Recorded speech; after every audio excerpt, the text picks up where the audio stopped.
He signed her into a nursing home on a rainy morning, promised to visit every week, and never came back. For 2 years, Margaret waited, through empty letters, silence, and the slow realization that her husband had erased her from his life.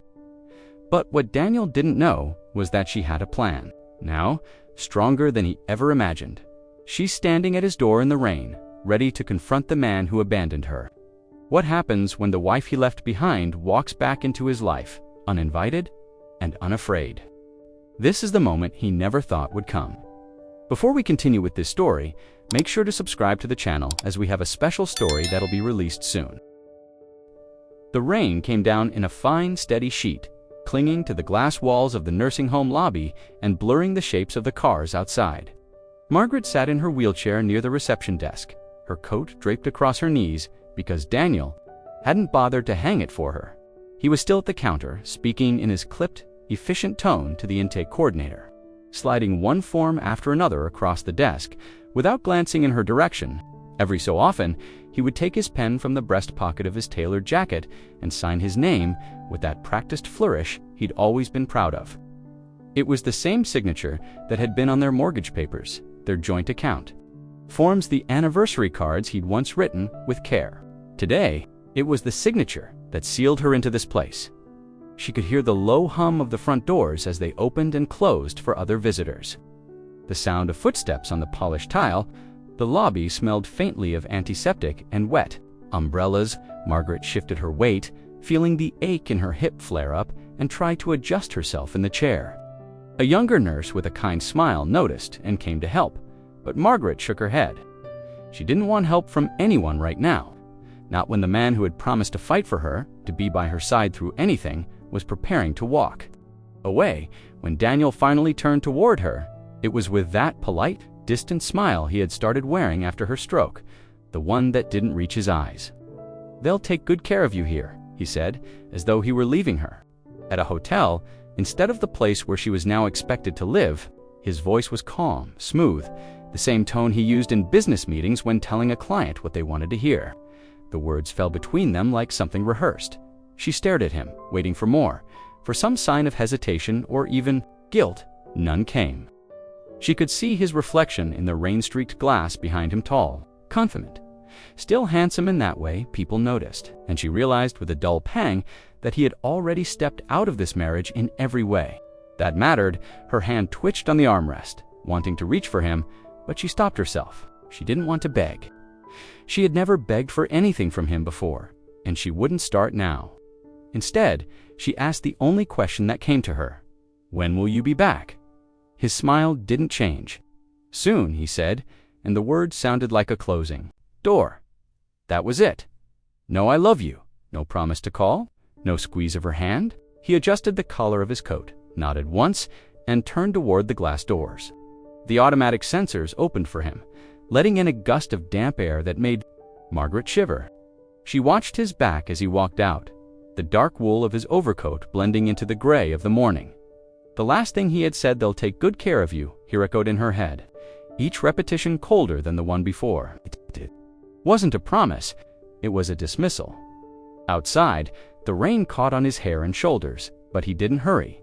He moved like a man with nowhere urgent to be, his leather shoes clicking against the pavement.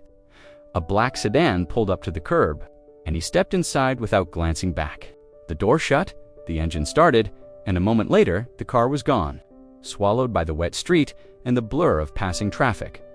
Margaret sat there for a long time, the sounds of the lobby returning in slow pieces, the shuffle of slippers, the murmur of the receptionist, the distant rattle of a food cart down a hallway.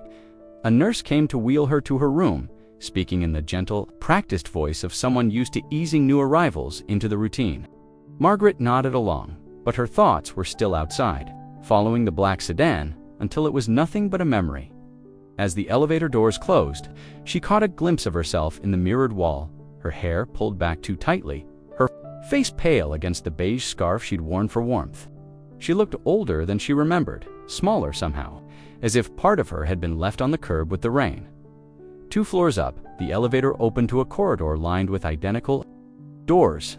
She was guided to one halfway down, where her name had been printed on a small plastic card and slid into a slot. The nurse pushed the door open, revealing a narrow bed, a single dresser, and a window overlooking the parking lot. It was clean, warm, adequate. Margaret's coat was placed over the back of the chair. The nurse asked if she wanted tea. She shook her head.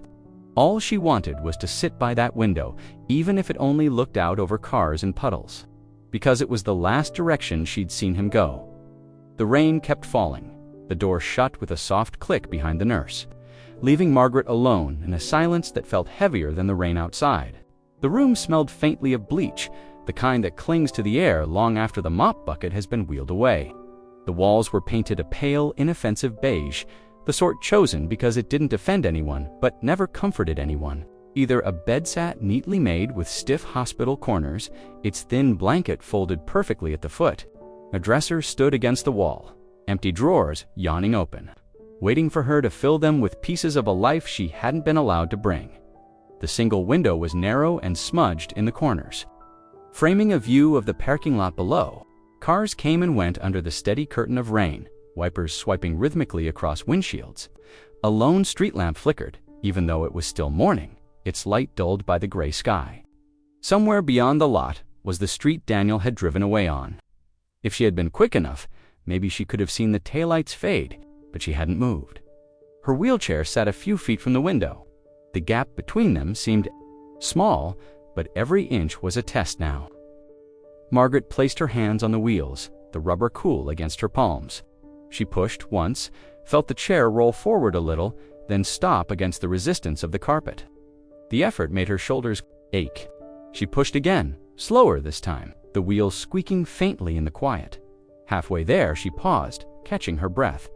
It wasn't just the physical strain. It was the feeling that with each push, she was dragging the full weight of what had just happened into the center of the room with her. Every rotation of the wheels seemed to say he's gone. He put you here. He's not coming back the same way he left. When she finally reached the window, her knees brushed the sill. She leaned forward slightly, resting her elbows against the cold surface, and stared at the parking lot. A delivery van pulled in, its tires spraying water into the air. A woman in a bright red raincoat hurried from the passenger seat toward the front entrance, holding a bouquet of flowers under her arm. She moved quickly, smiling at someone inside. The sight twisted something inside Margaret. This was a place where people came to visit, but not for her. She let her forehead rest against the glass. It was cool, almost damp from the condensation. The world outside looked so close, yet sealed away, like she was watching through a frame she couldn't step out of. She thought about the house she'd left that morning, her chair in the sunroom, the books she had stacked beside it, the photograph of her parents on the mantel. All of it was still there, but none of it belonged to her anymore. A knock at the door broke her thoughts. A nurse poked her head in, her voice warm but brisk. "Lunch will be in the dining hall in 30 minutes. Mrs. Hargrove, do you need help getting there?" Margaret shook her head. She wasn't ready to share space with strangers yet, to sit at a table where no one knew her story, and everyone assumed she was just another patient waiting for time to pass. When the nurse left, Margaret kept her eyes on the rain. She traced the path of each drop as it slid down the glass, splitting and rejoining with others, pooling at the bottom of the pane. She imagined her own life in those drops, moving in one direction, unable to stop, merging into something larger she hadn't chosen. Her hands rested still on the wheels now, the muscles in her arms tired. The room felt smaller than it had a moment ago, the ceiling pressing down in a way that made her want to breathe deeper just to push back. Outside, the parking lot emptied again, leaving only the flickering street lamp, a single blue sedan, and the sound of the rain, steady and unchanging. She sat there, unmoving as the hours crept forward, the weight of the day settling into her bones. The bed was only a few feet away, but she didn't turn toward it. For now, all she could do was hold her place by the window, watching a world she had once been part of and wondering when, if ever, she would be allowed back in. The next morning began with the sound of a soft knock and the door opening before she could answer. A woman in pale blue scrubs stepped inside, her steps quick and certain, her smile carefully arranged. She carried a clipboard pressed against her chest and a pen tucked behind one ear. "Good morning, Mrs. Hargrove," she said in a tone that was both warm and practiced. "I'm Nurse Ellen. I just wanted to go over a few things so you know how we do things here." She pulled a chair from the corner and sat across from Margaret, setting the clipboard on her lap. Margaret nodded, folding her hands in her lap, though the stiffness in her shoulders made the movement awkward. She tried to match the nurse's pleasant expression, but her face felt heavy.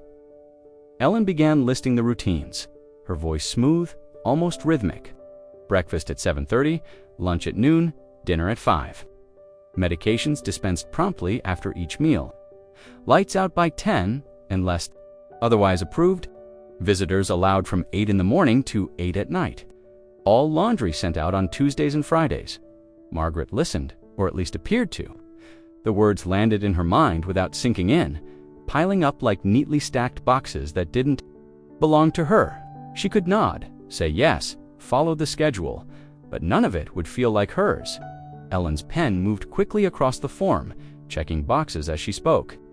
"We encourage residents to join the activity program's chair yoga group. Puzzles, music afternoons, they're all optional, of course, but we find it's better for mental health if people stay engaged." She glanced up, the smile still in place. "Would you like me to sign you up for anything to start?" Margaret shook her head gently. "Not right now? No problem. We'll check in again next week." Ellen made a small note on her paper, the sound of the pen scratching faintly in the quiet room. She moved on to restrictions and no personal appliances that heat, like kettles or toasters, for safety reasons. Medications kept by staff and less specifically approved, smoking only in the designated outdoor area. Margaret kept nodding, her eyes occasionally drifting toward the window behind the nurse's shoulder. The rain had stopped, leaving the parking lot shining and empty except for a single maintenance van. "We do rounds at midnight, 2 and 4 a.m., Ellen continued. "It's just to make sure everyone's comfortable and safe. If you're a light sleeper, we can try to keep the noise to a minimum." Margaret thought about the word rounds. She pictured someone stepping in every few hours to check if she was still breathing, like a fragile piece of inventory in a warehouse. Ellen finished her checklist and set the pen down, folding her hands on top of the clipboard. "Do you have any questions for me?" Margaret hesitated. There were questions about how long people usually stayed here, about whether anyone ever left for good, but she already knew the answers wouldn't satisfy her. She shook her head. "All right then." Ellen stood, pushing the chair back into place. "If you need anything, just press the call button next to your bed. Someone will come right away." Margaret managed a quiet thank you. The nurse's footsteps receded down the hallway, her voice drifting to greet someone else. Alone again, Margaret wheeled herself toward the dresser. She opened one of the empty drawers and looked inside. It was clean, lined with white paper. Waiting, she thought of Ellen's checklist, the schedules, the rounds, the rules. Everything in its place, every person in their assigned room, like carefully cataloged items stored away until someone needed them or didn't. She closed the drawer and turned toward the window. The street lamp outside was off now, but the long shadow it cast earlier still seemed to linger in her mind. It struck her that she could follow every rule they gave her. Keep to the timetable, stay within the boundaries, and still be forgotten. She sat in the quiet, listening to the faint hum of the building's heating system, and wondered how long it would take before she felt less like a person and more like part of the furniture.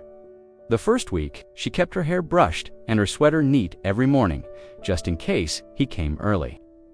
Daniel had said it so casually, as if the promise was obvious, "I'll visit every week." He'd even smiled when he said it, his tone leaving no room for doubt. Margaret clung to those words like a thread, holding them in her mind each time the elevator doors opened in the lobby. At first, she listened for his footsteps. She knew the sound of his walk, measured, confident. With that slight scuff of his right shoe that had been there since the day they met, she imagined hearing it coming down the hallway, the pause outside her door, the quiet knock. But each day passed without it. The first card came on the second week, a glossy photograph of a lighthouse on a rocky shore, the kind you might buy in a tourist shop while passing through. Inside, in his familiar slanted handwriting, he'd written, "Hope you're settling in. Work's been busy. I'll come soon." No love, no mention of when. She placed it on her dresser anyway, propping it against the wall so she could see it from her bed. The second card came 2 weeks later, a picture of autumn leaves. This time the note was shorter. "Busy again. Thinking of you." She read it several times, trying to hear his voice in the words, but it was just ink on paper. Instead, she moved through the days by the nursing home's clock. Breakfast, therapy, quiet hours, dinner. The elevator still opened in the lobby for other visitors, but she stopped listening for that scuffing step. The next card didn't come until Christmas. A generic holiday scene of a fireplace and stockings, printed in bulk by some corporate charity. His handwriting was smaller now, as if trying to fill less space. "Hope the holidays are good. I'm traveling. We'll explain later." There was no later. Margaret began to measure time by the arrival of mail. Some weeks there was nothing but the monthly newsletter from the administration or an advertisement for adjustable slippers. On rare days, a slim envelope with Daniel's handwriting would appear on her tray at breakfast, the nurse placing it there with the same polite detachment as a coffee cup. The letters, if they could be called that, grew thinner, no more than 2 or 3 sentences. "Can't make it this week. Weather's bad, will come when I can. Don't worry, you're in good hands." She read them all the same, smoothing the paper, folding and unfolding it, searching for something between the lines, but the spaces between the sentences said more than the words themselves. Other residents received visitors who brought laughter into the hallways, voices spilling from their rooms. Margaret learned their rhythms, the couple who came every Thursday for the woman in room 14, the middle-aged son who brought fresh flowers for his father in room 9. She would hear them pass her door, sometimes slowing as if to glance in, then, moving on. Her dresser drawer became a quiet archive of Daniel's promises, each card and note stacked neatly in the order they arrived, tied together with a piece of ribbon Ruth had given her from a box of sewing scraps, something to keep them from scattering, Ruth had said. But Margaret knew they'd already scattered into weeks, into months, into the kind of silence that didn't need to be explained because it had already explained itself. She stopped expecting the cards. When one arrived, she read it without hurry, placed it with the others, and went back to whatever she'd been doing, reading, folding laundry, staring out the window at the parking lot. The promise of every week had faded into something Daniel could write in 3 lines and forget. Outside, the seasons turned. The leaves in the parking lot gave way to frost, then vanished under snow. Through it all, the space beside her bed stayed empty, waiting for someone who never came. The sound of laughter always reached her before she saw the people it belonged to. It came floating down the hallway in uneven bursts, bright and unrestrained, carrying with it the clinking of coffee cups and the rustle of gift bags being unpacked. Saturday mornings were the busiest for visitors' children's voices, weaving between deeper ones, footsteps hurrying to the rooms where someone was waiting. From her spot near the window in the lounge, Margaret could hear the family in room 14. Before they even reached the door, a middle-aged woman in a red sweater always came with her teenage daughter, both of them talking at once, their words overlapping like a well-worn song. They brought a box of pastries from the bakery downtown, the smell of cinnamon and sugar. Drifting into the hallway as they passed, the man they visited would beam the moment he saw them, his voice booming in a way that made the nurses smile as they walked by. In room 9, an older man's son arrived every week with fresh flowers, sometimes daisies, sometimes lilies, always arranged neatly in a glass vase. Margaret often saw him carrying them down the corridor, nodding politely to other residents. He would sit with his father for hours, reading aloud from the newspaper, the low rumble of his voice blending into the hum of the building. Margaret watched these moments from a distance. She didn't intrude, but she didn't look away either. There was a comfort in their familiarity, a rhythm to the way these families greeted each other, caught up on the week, and filled the room with warmth that seemed to spill into the hall. She let herself imagine, briefly, that someone was coming for her tooth. A familiar figure would round the corner any moment, carrying something chosen just for her. The staff were kind in their way, though their reassurances were the same. Each time, "Your husband will come around," one nurse said as she helped Margaret back to her room one afternoon. The words were accompanied by a smile that was meant to be encouraging, but the look in the nurse's eyes told Margaret it was more of a hope than a certainty. Another time, the receptionist leaned across the counter when Margaret passed by in her wheelchair. "Sometimes it takes people a while to adjust," she said, as though this explained everything. "He'll visit when he's ready." Margaret nodded, as if she believed it, because it was easier than explaining that she'd been ready since the day he left her here. She forced her smiles carefully, making sure they didn't look too strained. She didn't want pity. Pity had a way of sticking to you, following you down hallways and into conversations. So when someone mentioned Daniel casually, as if you were just running late, she would say, "Yes, I'm sure he's busy," in a tone light enough to end the subject. But in the quiet moments, after the visitors had left and the hallways settled back into their usual hush, she felt the emptiness return. The lounge would be nearly silent except for the faint buzz of the vending machine. Gift bags sat beside beds, flowers stood in vases, cards leaned against lamps. The residents who'd been visited looked brighter somehow, even if their bodies were as tired as before. Margaret would return to her room, where no fresh flowers waited, where the only cards were stacked neatly in the dresser drawer. Short, impersonal messages that never mentioned a date or time. She would sit by the window and watch the parking lot empty out, each car pulling away until there was nothing left but a few staff vehicles and the lone flicker of the street lamp at the corner. The laughter always lingered the longest, even when the voices had faded and the doors had closed. She could still hear it in her head, sharp and clear against the quiet. It was the sound of belonging, and she knew it didn't belong to her anymore. It was on one of those heavy afternoons, when the air inside felt stale and time moved in slow, deliberate steps, that Margaret first noticed the woman in the corner. Of the garden was in much too narrow paths, circling a rectangle of grass, a few benches along the edges, and a scatter of rose bushes that looked like they'd given up trying to bloom. Residents came here sometimes, but most didn't stay long. Margaret had only ventured out because the nurse suggested fresh air might lift her mood, a phrase that sounded like it had been used so many times it no longer meant anything. The woman sat under the shade of a weathered maple, her hands resting lightly on the handle of a cane. She wore a wide-brimmed straw hat that had been bent out of shape at the edges, giving it a lopsided charm. Her posture was straight, almost elegant, despite the years etched into her face. She was watching the sparrows picking at crumbs on the path with an expression that was less wistful than it was amused. As though she were in on some private joke they were telling, Margaret eased her wheelchair closer to the bench opposite her, the gravel crunching softly under the wheels. Looked up, her eyes sharp and assessing. "You're new," she said, not a question, but a statement that felt like it had already been confirmed, just over a month. Margaret replied. The woman nodded once, as though that explained everything. "Ruth," she said, extending a hand that was thin but steady. Her grip was surprisingly firm. "Margaret, I know," Ruth said with the faintest smile. "They're not very discreet here. I heard the nurses talking. You're the one with the absent husband and the quiet manners." Margaret blinked, unsure whether to be offended or to laugh. Ruth spared her the trouble by letting out a short chuckle. "Don't look so startled. I'm not judging, just observing. There's a difference." Something about her bluntness loosened the tightness Margaret had been carrying in her chest. She found herself staying longer than she'd planned, listening as Ruth talked not about herself at first, but about the residents, the staff, the peculiar ways people coped with living in a place that wasn't home. Her voice carried a dry humor that made even the saddest observations feel bearable. It wasn't until their second meeting, a few days later, that Ruth mentioned the piano. They were sitting in the dining hall, trays in front of them, the food as bland and uniform as ever.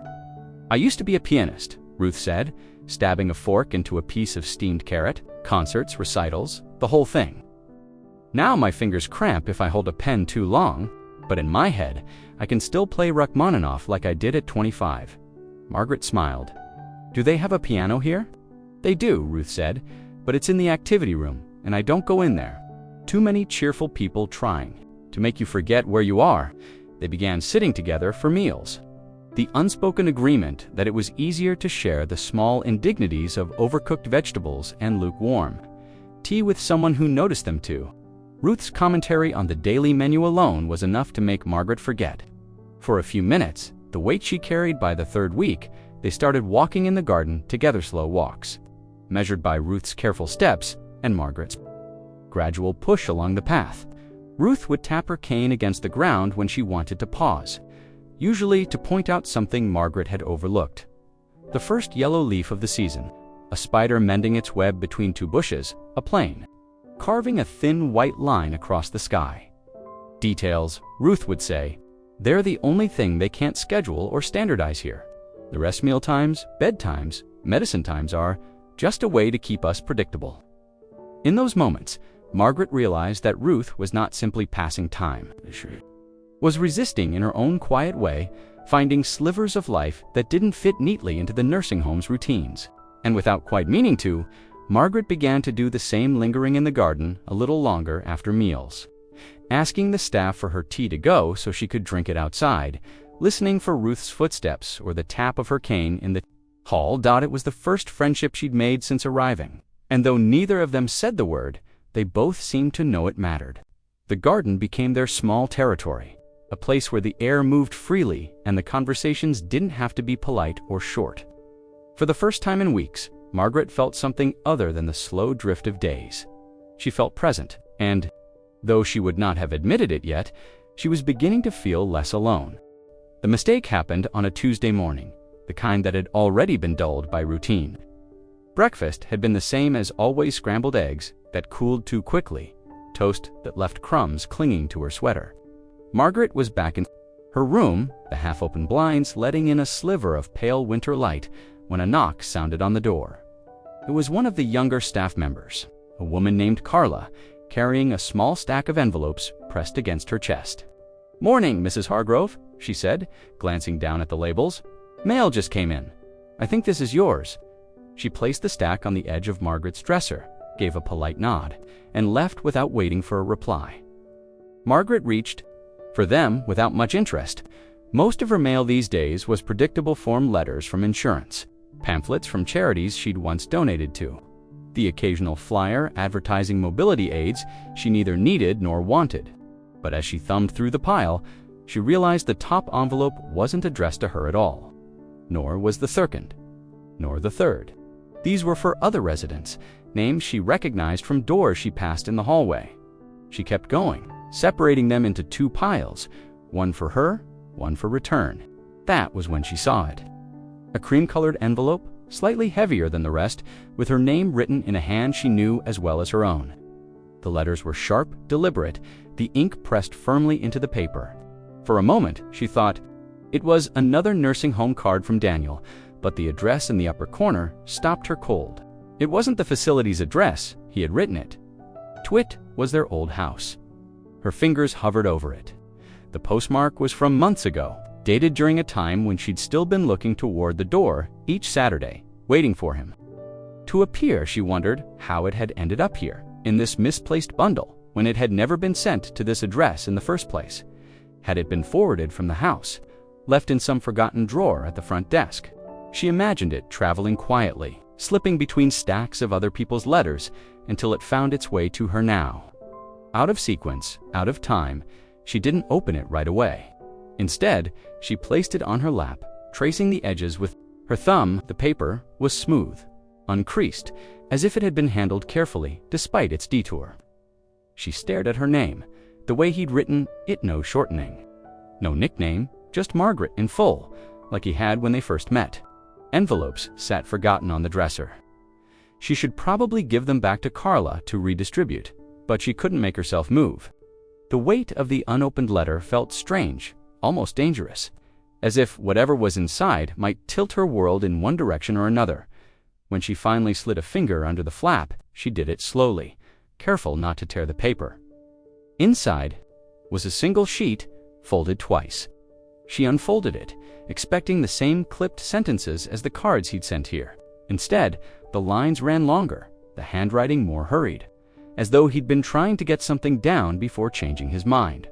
"Margaret," it began, "I've been meaning to explain, but it's not something I can do in person right now. There are decisions I've had to make, financial ones that you wouldn't agree with, but they're necessary. The house is on the market. It's for the best. I'll take care of everything." She read it twice, 3 times. The words blurred at the edges, not because she didn't understand them, but because they said exactly what she had feared, and more.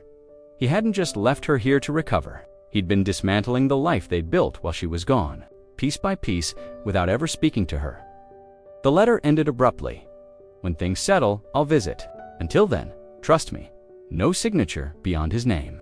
No details about what things needed to settle. no space for her to answer back. Margaret set the letter on the blanket across her knees and stared at it, the quiet of the room pressing in around her. Outside the window, a delivery truck rumbled into the parking lot, the sound of its brakes hissing. Somewhere down the hall, a voice called out for help, but no one came right away. The other residents' letters were still on the dresser, waiting to be returned. She looked at them, then at her own, and realized this envelope had not been meant for her to see. Not here, not now. But it had found her anyway, and now that it had, she couldn't unknow what was inside. The paper was heavier than ordinary.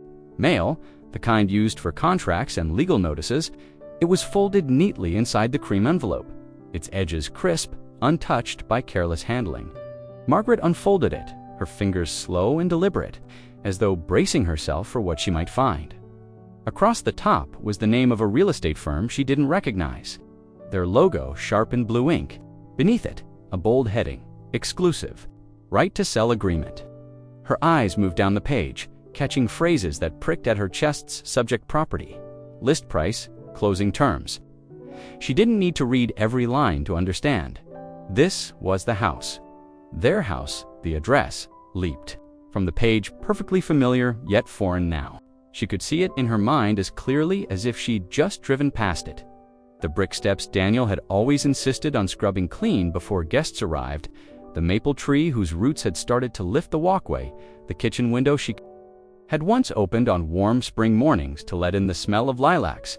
Every part of it lived in her memory, and now it was printed here in sterile typeface as the property. She scanned for her name, expecting to see it beside Daniel's in the owner's section. But the space where her name should have been was blank. Further down, in a tidy signature line, was only his Daniel Hargrove, written in that same practiced hand she had seen on checks, tax returns, and birthday cards. No cosigner, no joint authorization, just him. Her first thought was that there must be some mistake. Real estate paperwork wasn't something you could simply fill out and forget a spouse's name. But the notary stamp in the corner told a different story. This had been deliberate. She set the document down on her lap and leaned back in her chair, staring at the ceiling for a moment as if the white plaster might give her an answer. How long had he been planning this? Was this why the letters had become so brief, so impersonal, so there would be nothing in writing to betray what he was doing?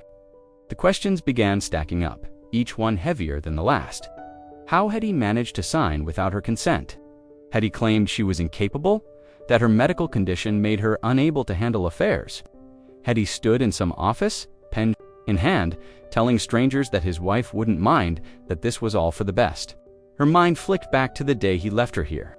The promise, "I'll visit every week," now sounded less like reassurance and more like a smokescreen. The weeks that followed, the short cards, the missed visits, they weren't the result of a busy schedule. They were the space he needed to dismantle what was left of their shared life without her interference. Margaret picked up the papers again, flipping through each page. There were glossy photographs of the house, staged with neutral furniture that wasn't hers. The curtains she had sewn were gone. The bookshelves in the living room were bare. Her blue ceramic vest, the one she'd chosen on their honeymoon, was missing from the mantel. The rooms looked like they'd been emptied of anything that held a story. Her chest tightened, not from the loss of the building itself, but from the realization that someone else had walked through those rooms, moved her things, decided what belonged and what didn't. And Daniel had allowed it, maybe even arranged it. She tried to imagine asking him directly, hearing him explain why her name had been erased from the sale. But the imagined conversation ended the same way each time, with him sidestepping her questions. His voice calm and final, as though the matter was settled before she'd even spoken. The papers lay open on her blanket, the ink glaring under the thin light from the window. Outside, the parking lot glistened from a fresh rain, the puddles reflecting a patch of pale sky. Somewhere out there, people were getting into their cars, heading home to places filled with their own furniture, their own curtains, their own history intact. Margaret stayed still, staring at the documents as if they might rearrange themselves into something less final. But the words and signatures didn't shift. They only sat there, flat and certain, delivering the truth without apology. The house was no longer hers, and she had never been asked. Ruth found her in the lounge, the property documents still folded on her lap. The television in the corner was playing a daytime talk show, but the sound was low enough that the voices were only a murmur behind the clink of teacups and the occasional shuffle of footsteps in the hall. Margaret hadn't noticed her approach until the tip of Ruth's cane tapped lightly against the table. "You've been sitting there with that same look for an hour," Ruth said, lowering herself into the chair opposite. "What's happened?" Margaret hesitated. The papers felt private, but not in the way that demanded secrecy, more like something too heavy to hand to someone else. Still, Ruth's gaze was steady, and there was no judgment in it, only patience. Margaret slid the folded stack across the table. Ruth took her time, unfolding the documents with careful hands. Her eyes moved slowly down the pages, the corners narrowing as she read. She didn't make a sound until she reached the signature line. "Just him," she said, her voice low but certain. She tapped the page where Daniel's name sat alone. "And you didn't sign, which means he didn't want you to." Margaret swallowed. "I didn't even know the house was for sale." Ruth leaned back, resting her cane against the side of the chair. "People like to pretend that leaving someone is about falling out of love," she said. "But more often than not, it's about covering something up. You were out of the way here, and that gave him space to do whatever this is without you." Asking questions? Margaret stared at the table's smooth surface. The idea lodged in her chest, unwelcome but undeniable. "So you think what? That he's hiding something?" "I think," Ruth said, her tone measured, "that people don't go to the trouble of erasing you from papers unless they're protecting themselves from what you might do with the truth." The truth. Margaret rolled the word over in her mind. It felt like something she hadn't been in possession of for a long time. She had Daniel's version of events, or rather, the fragments of it he had chosen to send in his cards. And she had the silence that lived between them. That silence had been easier to accept than the idea of a deliberate lie. Until now, Ruth reached for her tea, blew across the surface, and took a slow sip. "You could let it go," she said. "People do. They tell themselves the answers don't matter. But if you do that, you'll spend the rest of your life wondering if the version of him you loved was ever real." Margaret felt something stir in her, small but persistent. She had spent months shrinking her life to fit the walls of this place, convincing herself that Daniel's distance was temporary, that all she had to do was wait. But the papers in front of her, and Ruth's blunt certainty, made the waiting feel like complicity. "What would I even ask?" Margaret said quietly. "You start with the obvious," Ruth replied. "Why the house? Why without you? Who else knows?" She set the papers back in front of Margaret. "You ask until the story stops making sense, then you keep asking, until you find the part that does." It wasn't an instruction given lightly. Ruth's eyes held the weight of someone who had asked her own questions once, maybe too late. "The worst thing," she said, "is not the answer. It's never knowing whether you should have asked in the first place." Margaret folded the papers again, her hands steadier this time. The sound of the creased paper seemed louder than it should have been. She thought of the letters in her dresser drawer, the ones with Daniel's neat, empty words. She thought of the day he walked away without looking back. For the first time, she realized she didn't just want to understand what he had done. She wanted to know who he really was when she wasn't looking. It was mid-morning when the knock came, a quick, efficient rap that didn't belong to any of the nurses. Margaret was by the window, watching a thin layer of frost melt from the edges of the parking lot, when the door opened and a man stepped inside. He was in his late 40s, clean-shaven, with a neat gray suit that looked too sharp for the warm, dry air of the nursing home. Mrs. Hargrove. His voice was polite, practiced, the tone of someone who introduced themselves several times a day. "I'm Charles Whitman. I'm here on behalf of your husband." Margaret turned her wheelchair slightly to face him. "Daniel." "Yes," Whitman said with a small nod, already setting his slim leather briefcase on the small table by her bed. "He's asked me to help with some administrative matters related to your care. Shouldn't take more than a few minutes." Unlatched the briefcase and began removing a tidy stack of papers, each one clipped neatly at the top. Margaret watched the movement of his hands, quick but careful, as if the pages themselves were fragile. "These are standard medical releases," he explained, sliding the top few toward her. "They allow your doctors and the facility to coordinate with your husband regarding treatments, medication changes, and any necessary procedures. all fairly routine. Margaret glanced at the first page. It was indeed a release form, the kind she had signed before in hospitals. Still, there was a faint unease in the way he spoke. His gaze fixed on the documents rather than on her dot. She turned to the next page. More medical language, long paragraphs about consent and disclosure, then another. Her eyes moved down the lines, until a phrase caught her attention near the middle of the fourth document. Authorization for the transfer of assets in the event of incapacitation. Her hands stilled on the paper. "What's this?" she asked. Whitman looked up, his expression unchanged. "That's just standard legal language. It ensures that if you're unable to make decisions, your husband can manage any associated costs without delay. Strictly for your benefit." Margaret read the sentence again. The wording was broad, not tied to medical bills alone. It spoke of all assets and necessary transfers without specifying limits. She thought of the real estate papers she had found, Daniel's signature standing alone where hers should have been. "And if I don't sign this?" she asked. Whitman gave a courteous smile, the kind that didn't reach his eyes. "Then certain processes could be delayed if urgent decisions are required. It's really just about efficiency." He said it like efficiency was a kindness, like speed was always in her interest. But Margaret heard something else, in it something that sounded like access. She set the pen down beside the papers. "I'd like to review these more closely." "Of course," Whitman replied, though his tone thinned slightly. "Perhaps I can answer any questions now." "I'll wait," she said. "I want time to think." For the first time, his posture shifted just a fraction, as if unused to resistance.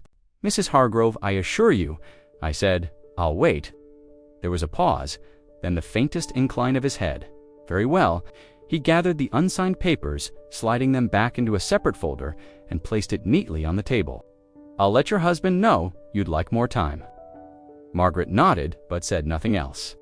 She watched him pack his briefcase and leave with the same measured steps he had entered with. The door closed softly behind him, but the air in the room felt different, now heavier, edged with something she couldn't quite name. Her gaze drifted back to the frost outside. It was nearly gone now, the pavement dark and wet where the ice had melted. She thought of Ruth's words about people who disappear to protect secrets. She thought of the missing name on the house papers. Whatever Daniel was doing, it was moving, quickly. And now, someone had come to place her signature inside it. The nursing home was quiet at night in a way that never quite felt peaceful. The hallways were dimly lit, the soft hum of the heating system constant in the background, and every so often, a distant door would close with a hollow echo. Margaret lay in bed, staring at the ceiling, her mind refusing to settle. The conversation with the lawyer that morning had left a restless weight in her chest, the kind that kept pulling her back to thoughts she didn't want to examine too closely. She closed her eyes, trying to force herself into the rhythm of sleep. But instead, an old memory rose up, one she hadn't thought about in months, maybe longer. It was a late afternoon at their house, just before her stroke, when she'd been moving slowly around the kitchen, rinsing mugs in the sink. Daniel had been in his study, the door half closed, speaking on the phone. His voice was low, but something in its tone had made her pause.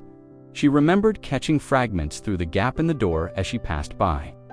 Freeing up capital, he'd said the words deliberate, like he was testing them out. Then, everything tied up in the property needs to be liquid. At the time, she hadn't thought much of it.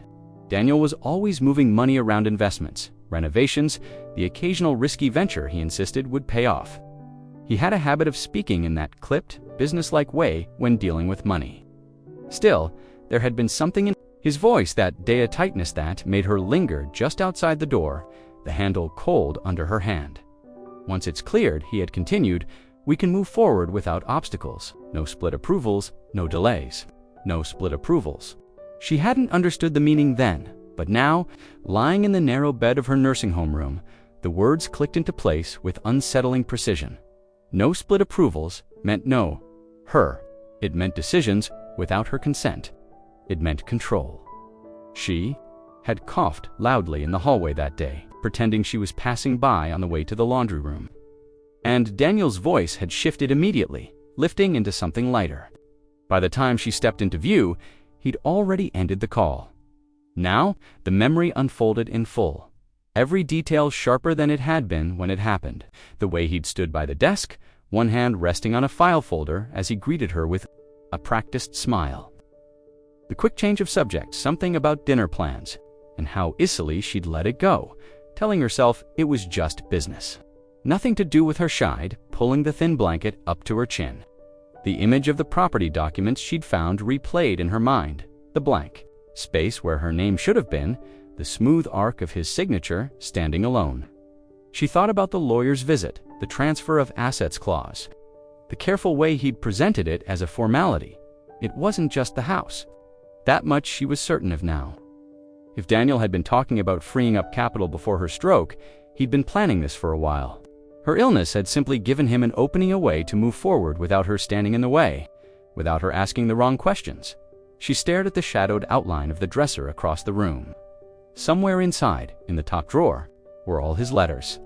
Short, impersonal notes, each one another step back from her. She imagined laying them out in a line, one after the other, like breadcrumbs leading away from the life they'd built together.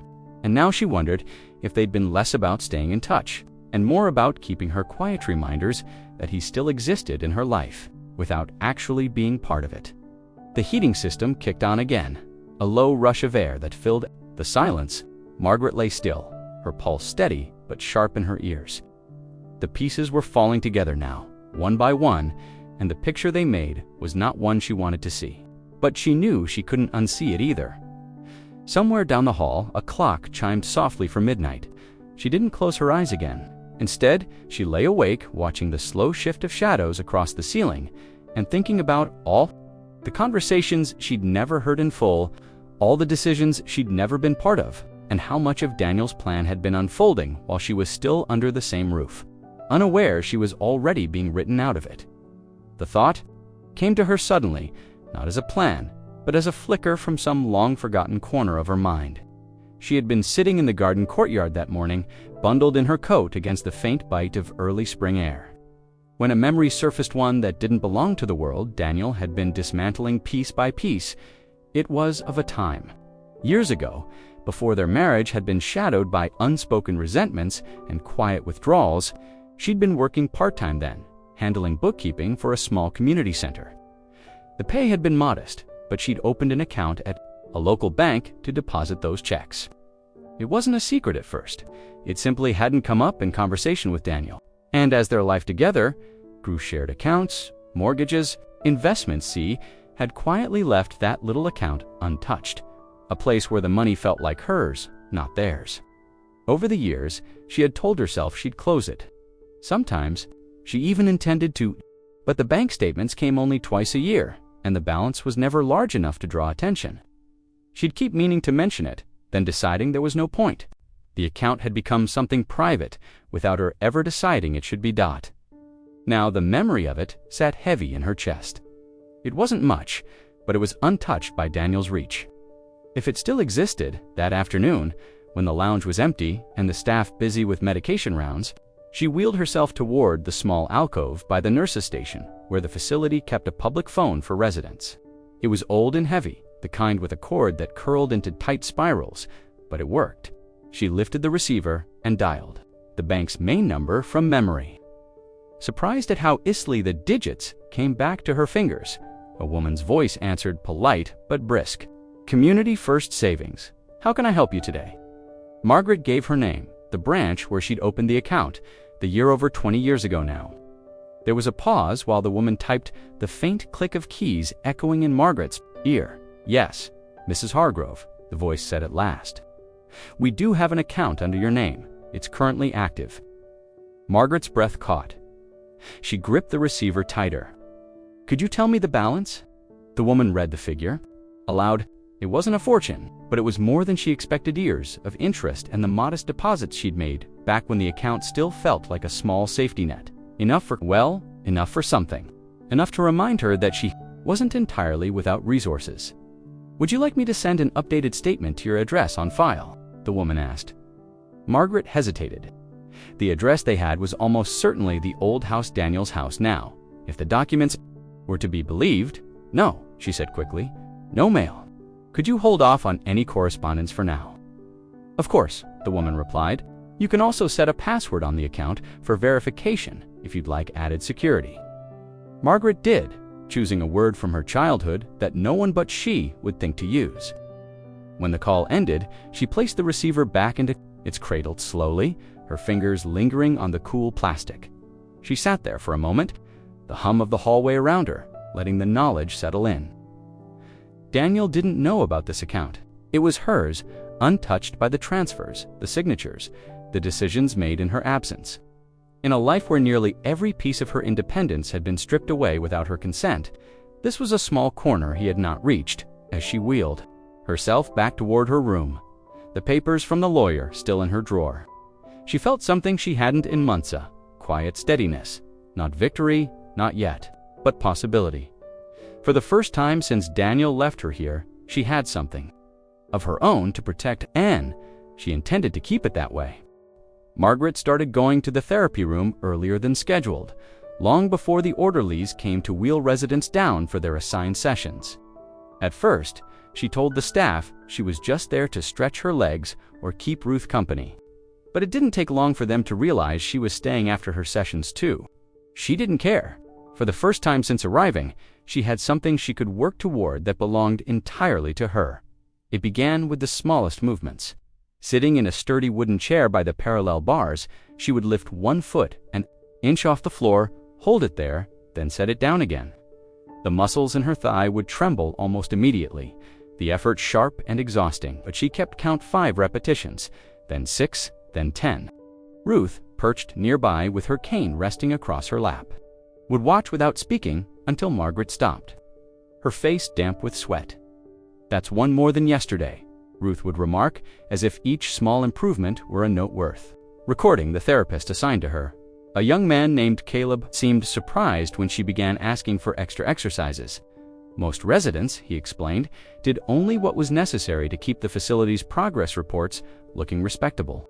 But Margaret didn't want respectable. She wanted readiness. She told him she didn't care if it hurt. Caleb, perhaps sensing something she wasn't saying, began slipping her additional routines: resistance bands, weighted ankle lifts, longer walks along the rails. The pain came quickly and stayed. It wasn't the sharp warning kind, but the deep, steady ache that reminded her she'd been still for too long. Some nights, she woke with her legs throbbing, toes tingling as if her body resented the sudden demands. She would lie there in the dark, flexing her feet beneath the blanket, telling herself this was what progress felt like. Ruth helped in ways the staff didn't see. She began showing up at odd hours to coax Margaret into the garden for just a short walk. In the beginning, it was a slow shuffle along the brick path, one hand on the wheelchair for balance. They would stop at the bench under the bare maple tree, catching their breath before making the return trip. By the end of the second week, the bench stop became optional. The staff noticed her improvement, but chalked it up to compliance with therapy. No one asked why she was pushing herself harder than required, and Margaret didn't offer an explanation. The truth that she needed her strength back for reasons Daniel could never suspect remained hers alone. There were days she wanted to quit.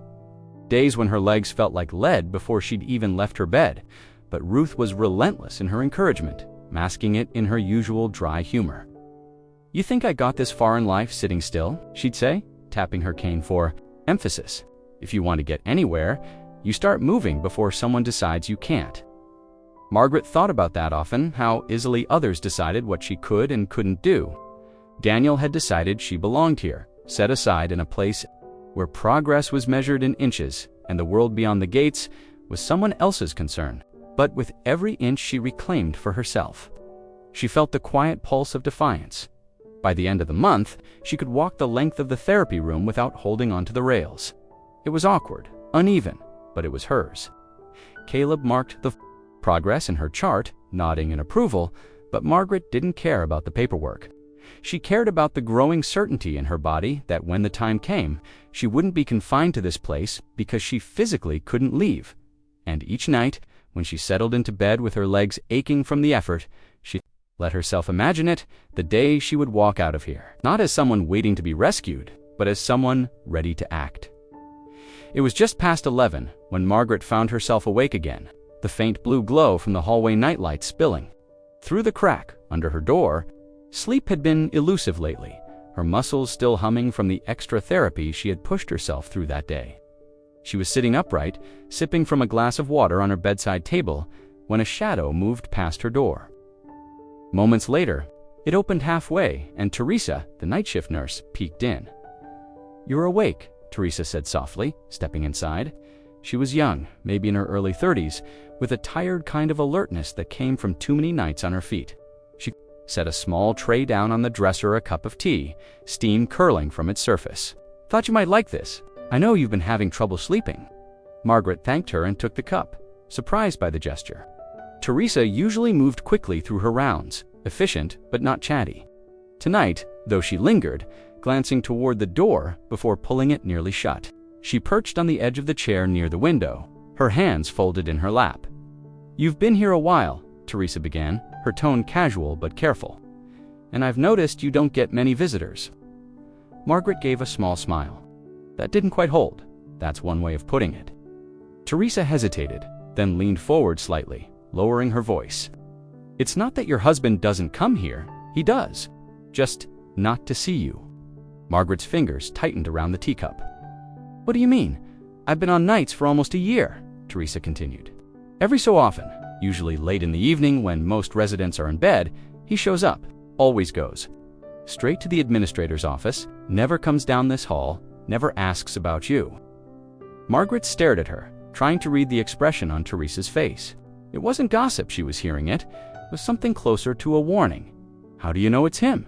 Teresa gave a half shrug. "Tall, expensive coat, same face from the photo you keep on your shelf. I've seen him enough times to be sure he signs in at the front desk, but his name never appears in the visitor log for residents. That means his visits are marked as administrative." Margaret's mind caught on the image Daniel walking the halls of the nursing home. So close she could have heard his footsteps if she'd known to listen. And yet, he had never opened her door. "How often?" she asked quietly. "Every couple of months, maybe more," Teresa said. "Not regular enough to be predictable, but enough that it's not a coincidence." She paused, searching Margaret's face. "I don't know what it's about, but I thought you should know." Margaret set the tea down before her hands could betray the tremor running through them. She wanted to ask a dozen questions. What he carried with him, how long he stayed, whether anyone else was in the office with him, but her throat felt too tight to get the words out. Teresa seemed to sense it. She stood, smoothing the front of her scrubs. "I probably shouldn't have said anything, but I've worked here long enough to know when someone's being kept in the dark. You've got a right to know when he's here, even if he doesn't want you to." As she reached the door, she added, "If I see him again, I can let you know." Quietly, Margaret nodded, her voice still lodged somewhere deep in her chest. After Teresa left, the room felt different, closer somehow, as if the walls had shifted inward. She sat there for a long time, the tea cooling beside her, picturing Daniel's visits like ghosts that had passed her door without stopping. The idea that he could be so near and choose not to see her was a wound she hadn't prepared for. But beneath the sting, something else began to form a question that wouldn't let go. If he wasn't here for her, what was he here for? And why did it need to happen behind closed doors? The next time Teresa came on shift, she didn't linger at Margaret's door. She slipped in after midnight, her hair pulled back tighter than usual, eyes darting toward the hallway before she spoke. "You said you wanted to know if he came." "Again," she whispered. "Well, he was here tonight." Margaret sat up in bed, the sheet rustling against her legs. "And he didn't go straight to the administrator's office this time," Teresa said. "I saw him outside in the lobby with someone, a woman. She's not staff, and she's definitely not listed as family in the records." Margaret felt her stomach tighten the way it used to before bad news at the doctor's office. What did she look like? Mid-40s maybe, Teresa said. Thinking, dark hair, expensive coats, same kind of style he wears. They came in together, talking low. I couldn't catch much, but I heard her laugh. Not like a polite laugh either. Familiar, comfortable. The image rose in Margaret's mind with unwanted clarity. Daniel walking through the lobby beside a woman who fit so neatly into the life he valued. Stylish, confident, the sort who looked like she belonged at his side. What happened after? That they went into the administrator's office, Teresa replied. Door closed. I checked the visitor log. Neither of them signed in under resident visits. Whatever they were here for, It wasn't to see anyone living here. Margaret kept her voice steady, though her mind was spinning. Could you watch for them again? Discreetly. Teresa hesitated, shifting her weight from one foot to the other. I'm not supposed to interfere in that way, but I don't like the way this smells. If they come again while I'm on shift, I'll let you know, and if I can, I'll see if anyone in admin says something they shouldn't. Margaret nodded, feeling the familiar ache in her legs, but ignoring it. Thank you. Over the next 2 weeks, she found herself listening for the sound of the front door in the quiet hours, though it was too far from her room to hear much. Teresa came by on her nights, sometimes with nothing to report, other times with fragment snippets of conversation overheard in passing, sightings of Daniel's car in the parking lot. Then, one rainy Thursday, Teresa came in with her scrub sleeves, damp from the drizzle outside. She leaned close, speaking in the low, measured tone of someone who knew the walls might be listening. They were here again tonight, same woman. They brought a folder with them, manila, thick with papers. She was the one carrying it. It's Margaret's. Mind jumped immediately to the lawyer's visit, the transfer of assets form, the property documents. Did you see what was inside? Teresa shook her head. No, but they stayed in that office for over an hour. When they came out, she handed something back to him. Whatever it was, he slipped it inside his coat before they walked out together. The air in the room felt heavier. Margaret realized her fingers had curled into the blanket without her noticing. Did they say anything? One thing Teresa said after a pause. As they walked past the desk, I heard him say, once it's finalized, she won't have any standing. Margaret's pulse thudded in her ears. The words were clinical, stripped of any trace of the years they had shared. She knew they were about her when Teresa left, closing the door softly behind her. Margaret sat in the dim light of the bedside lamp, her thoughts layered and taut. Daniel wasn't just moving forward without hurry, was building something designed to keep her out completely, and he wasn't doing it alone. The name of the woman remained a blank. But now Margaret had more than suspicion. She had the start of a pattern, and with Teresa's help, she intended to follow it until she knew exactly what role that woman played in the dismantling of her life. The envelope arrived on a Wednesday morning, delivered with the rest of the mail to the small cart that made its rounds through the nursing home halls. Margaret was in the lounge with Ruth, playing a slow, deliberate game of checkers. When one of the aides stopped by her table and set it down in front of her, it was heavier than a letter, the paper inside shifting slightly when she turned it. Over her name was written neatly across the front in a printed label. The return address, Daniel's in a bold typeface she recognized instantly. She didn't open it right away. For a few minutes, she just sat there with it in her lap, the weight of it growing in her hands, as though the contents were aware of their own importance. Ruth watched her closely, but didn't say anything. The air between them felt taut, like both of them knew this was not going to be a friendly letter. Margaret wheeled herself to her room before breaking the seal. She placed the envelope on the desk by the window, letting the light fall across it. Her hands hesitated for a moment, before tearing the top neatly, as though some small part of her still expected one tenet to be something else. But when she slid the papers out, the first page was enough to take the breath from her chest. Petition for dissolution of marriage. The words sat in bold at the top, followed by the state's seal, her name, Daniel's name, and the blunt, cold phrase, irreconcilable differences. The formality of it was almost cruel in its neatness, as if the last decades of their lives could be reduced to a phrase used. When neither party is willing to confess the real reason, her eyes scan down the page. Asset division. No mention of spousal support, their house already listed under his sole ownership. Most of the language was sterile, legal, and impersonal, but the effect was anything but. She kept turning the pages, hoping to find some clue as to why now, why this way. But there was no personal note, not even a cover letter in his handwriting, only at the very end. On the last page did she see the blank lines meant for their signatures. His was empty. He hadn't signed yet. Margaret sat back in her chair, the papers trembling slightly in her hands. This wasn't a conversation, a meeting, or even a warning. It was a statement. He was moving forward without the pretense of discussion, and in sending them unsigned, he'd handed her a choice that wasn't really a choice at all. Her mind replayed what Teresa had told her about the woman, the visits, the meetings with the administrator. It all connected now in a way that made her chest tighten. Whatever this woman's role was, it had been deliberate. She pictured them in that office together, sorting through papers, much like the ones in her hands now, planning how to remove her from the life she'd built. The words, irreconcilable differences, seemed almost mocking. There had been differences, yes, most of them revolving around his need for control and her stubbornness in holding on to the parts of herself he couldn't manage. But those differences had been eroded, not by arguments, but by decisions made. In rooms she wasn't invited into, she placed the papers neatly back in the envelope and slid it into the top drawer of her desk. Her first instinct was to cry, but the tears didn't come. Instead, she felt an odd clarity. This was the confirmation she hadn't wanted but had suspected was coming, and it meant she could stop wondering whether there was a way back to what they had. There wasn't. As she sat there, the hum of the heater filling the silence. She thought about the account she still had, the strength she was slowly rebuilding, the quiet notes Teresa passed along when she could. Daniel was making his moves openly. Now, and if he thought she would just sign and disappear, he had underestimated her. The divorce papers weren't the end of something. They were the beginning of a different kind of plan, one she would write herself. The garden was quiet that afternoon, the winter air still holding a faint chill, even as the sun tried to push through pale clouds. Margaret sat on the weathered bench near the back, where the brick path curved out of sight from the main building.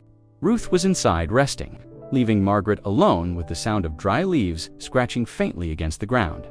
She leaned back, letting her hands rest on her lap, her fingers absent-mindedly tracing the ridges of her wedding band.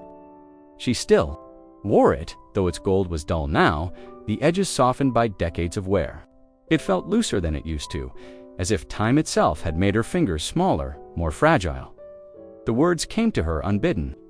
In Daniel's voice, from that day so many years ago, not just the expected lines of the ceremony, but the way he had leaned slightly toward her, speaking softly but with conviction. I will fight for you. I will never leave you, no matter what comes. The weight of those words had been a comfort then, a promise that wrapped around her like something permanent.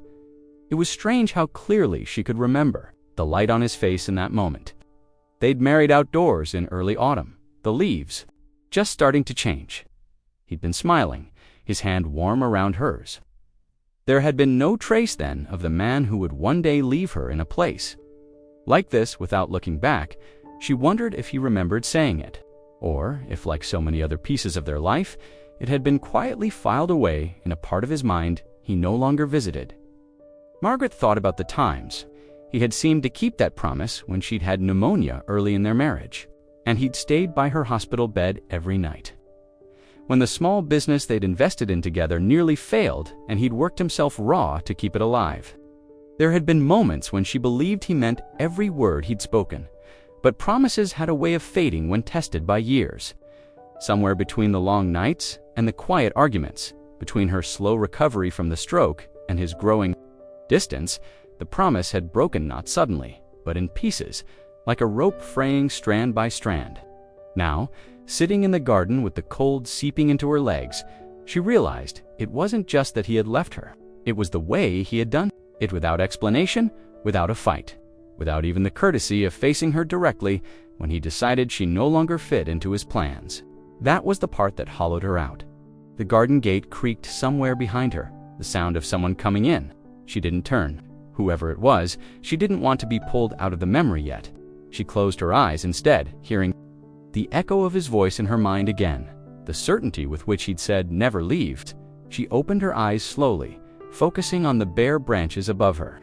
Even stripped of their leaves, they reached upward, still holding the shape of what they were. She thought of herself in the same way, not gone, not empty, just waiting for something to grow back. Margaret knew she couldn't undo the years between that promise and now, but she could decide how much longer she would let the memory of it hold her still. If Daniel had walked away from his vow, then she would walk towards something of her own. She let her fingers slide away from the ring, resting her hands flat against the bench. The wood was rough beneath her palms, grounding her in the present. Somewhere deep inside, the hurt remained. But alongside it was something steadier, an understanding that a broken promise didn't have to break her too. The news came quietly, almost in passing. One of the nurses mentioned it while adjusting the blankets on Margaret's bed. her voice careful, as though she were trying not to disturb something fragile. Ruth had taken a turn for the worse during the night. The doctor recommended she be moved to the hospice wing across the street, a place where everyone knew the visits were usually one way. Margaret wheeled herself down the corridor toward Ruth's room, the muted hum of the building's daytime routine feeling heavier than usual. When she reached the doorway, Ruth was sitting up in bed, a blanket tucked around her shoulders. Her face was paler, her hair less neatly brushed, but her eyes still carried that sharp, steady glint. "You heard," Ruth said, not as a question, but as a fact. Margaret nodded, moving closer. "They're saying you'll be more comfortable." "There," Ruth gave a dry laugh that turned quickly into a cough. "That's code for we're moving you to the last stop." Margaret tried to smile but couldn't quite manage it. "I'm going to miss you. You'll see me again," Ruth said, her voice quieter now. "But listen, there's something I want to tell you before I go." She reached out a thin hand, her fingers cool but insistent as they closed around Margaret's. "Don't let him decide who you are." Margaret felt her throat tighten. "You mean Daniel?" "I mean anyone," Ruth said, "but especially him. Men like that, people like that, think they can define you by how they treat you. You've been here long enough to start believing their version of you. Don't. You're not the woman he left here. You're the woman who's still standing or sitting when he thought you'd disappear." The words settled into Margaret's chest like something solid, something she could lean on. Ruth had never been one for soft reassurances. Her advice was sharp, meant to cut through excuses. "I don't know what I'm supposed to do yet," Margaret admitted. "You'll figure it out," Ruth said. "You've already started. You think I haven't seen you pushing yourself in therapy, or asking questions about things they'd rather you didn't know. You're getting ready for something. Don't waste that." They sat together in silence. For a few moments, the beeping of a monitor in the hallway filling the space between them. Margaret thought about all the afternoons they had spent in the garden. All the slow walks and shared meals, all the unspoken understanding that had grown. Between them, Ruth had been the first person here to treat her like she still had a life to live. A nurse appeared in the doorway, clipboard in hand. "It's time," she said gently. Ruth squeezed Margaret's hand once more before letting go. "Remember what I said," she murmured. "It's yours to decide." Margaret watched as they wheeled her toward the elevator. The blanket still around her shoulders, her posture upright despite the weakness in her body. She didn't look back, and Margaret understood why. Looking back was for people who had the luxury of staying in place. When the elevator doors closed, the hallway seemed too quiet. Margaret sat there for a long moment before turning toward her own room. The emptiness where Ruth's presence had been was immediate and deep, but beneath it was a faint, persistent echo of her words. "Don't let him decide who you are," Margaret repeated them to herself that night as she lay in bed, the darkness pressing close. She wasn't sure yet how to turn them into action, but she knew this much when the time came. She wouldn't measure herself by Daniel's choices or by the place he had left her. She would measure herself by what she did next, and for the first time in a long while, that felt like something within her power. The legal aid worker came on Tuesdays, setting up at a small folding table in the activity room. Most residents passed by without stopping, assuming the service was only for those with complicated estates or disputes over wills. But Margaret had been waiting for this day since she overheard two aides talking about the schedule a week ago. She wheeled herself down the hall, keeping her pace steady so as not to draw attention. The activity room was half lit, the television in the corner muted. The woman behind the table was younger than Margaret expected, maybe in her 30s, with short hair, wire-rimmed glasses, and a canvas tote bag filled with neatly organized files. She greeted Margaret with a warm but businesslike smile. "I'm Claire," she said. "How can I help you today?" Margaret took a breath. "I need to know if my husband can keep me here against my will." Claire's brows lifted slightly, but she didn't ask for backstory right away. "Do you have any medical conditions that require you to be in a skilled nursing facility?" "I had a stroke last year," Margaret said. "I'm in a wheelchair, but I've been improving. I can manage most things on my own now." Claire nodded, pulling a notepad toward her. "If you're medically cleared as capable of independent living with minimal assistance, then legally, no one can force you to remain here. That includes your husband. Do you have a doctor who might support that?" "I think so," Margaret said slowly. "The physical therapist has noted my progress. And the attending physician here, he might agree, if I ask the right way. Claire leaned forward. If you want to leave, the first step is getting that medical clearance in writing. That becomes your legal footing. Without it, they can claim you still require full-time care. Once you have it, the decision is yours. Margaret felt the weight of the divorce papers in her mind. What about my husband's consent? Does he have to approve it? Claire shook her head. Not if you're legally competent to make your own decisions. And from our conversation, you clearly are. He can't override that. He can try to challenge it, but it would take time. And unless there's evidence you're unable to care for yourself, it won't stand. The tightness in Margaret's chest eased slightly, replaced by a spark of something she hadn't felt in a long time possibility. What about finances? Claire's expression turned thoughtful. That depends. If your name is on any accounts or property, you still have legal rights to your share, even during divorce proceedings. But if he's moved assets without your knowledge, that's a separate issue and one you should have a lawyer look into. For now, focus on securing your freedom first. Once you're out, you have more room to fight. Margaret nodded, committing each step to memory. So, get medical clearance, make the decision myself, and arrange a place to go. Exactly, Claire said. Do you have somewhere safe in mind? Margaret hesitated, thinking of the small savings account Daniel didn't know about. Think I can figure that part out. Claire slid a business card across the table. When you have the clearance, call me.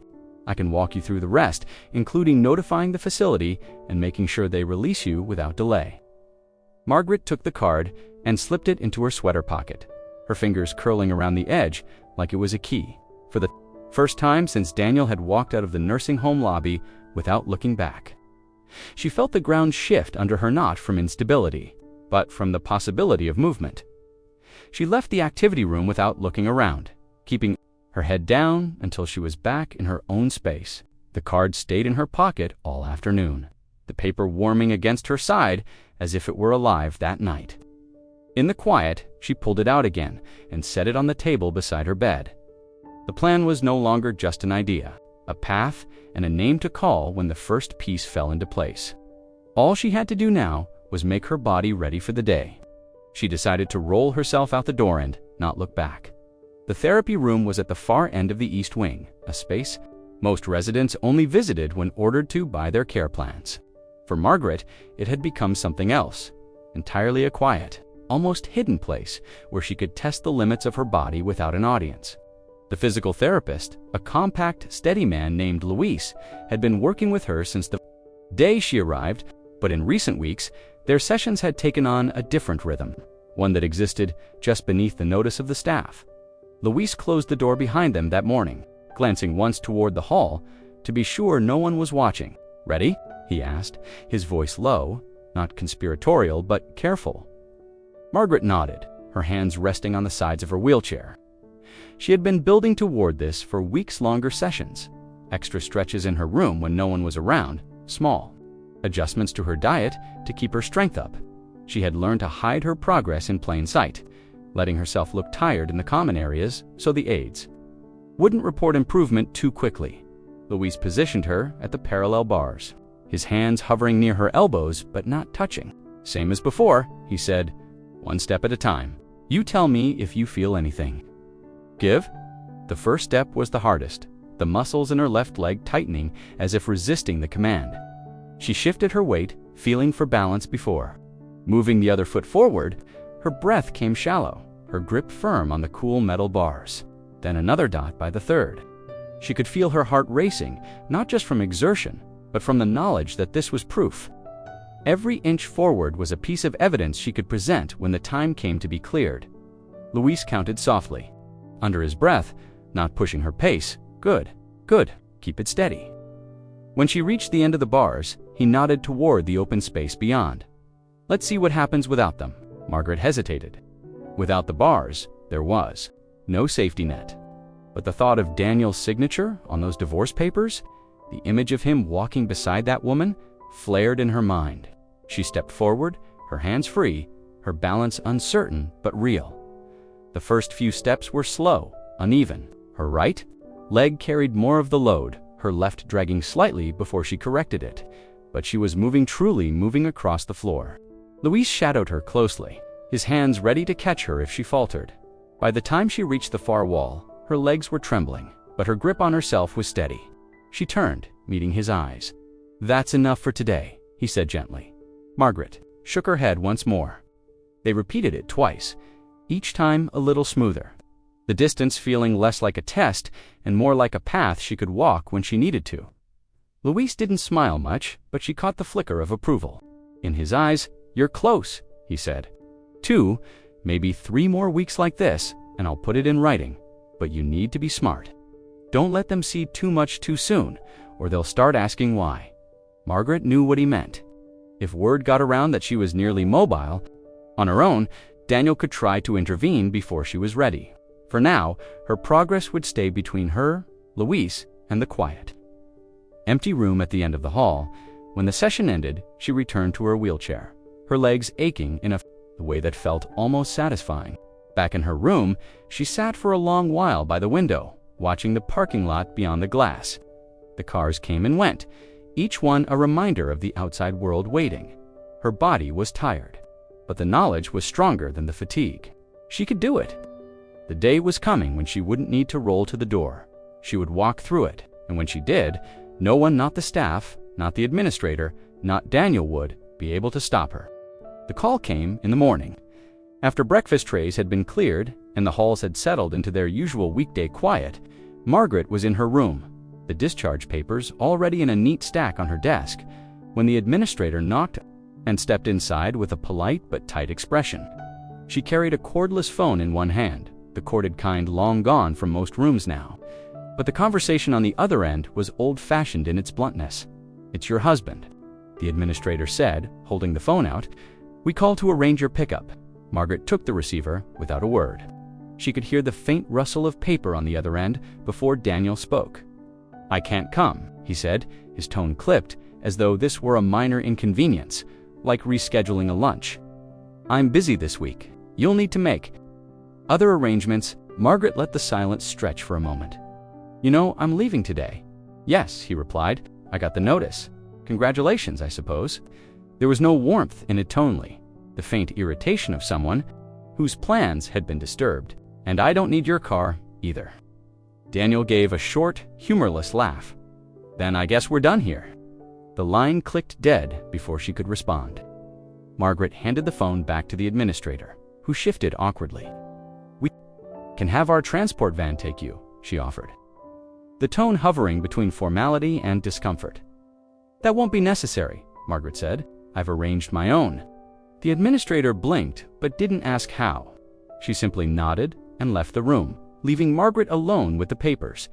It had taken weeks to reach this point. Luce's quiet training sessions, the medical clearance, signed with firm handwriting by the attending physician, the legal aid worker's advice neatly folded into her decisions. She'd already called a cab service that worked with the nursing home's security protocols, and the driver was due in less than an hour. Margaret, dressed in the clothes she'd been saving for this day, dark slacks that didn't wrinkle easily, a pale blue sweater Ruth had once said made her eyes look sharp, and shoes with just enough grip to steady her steps. Her suitcase, modest and worn, sat by the door.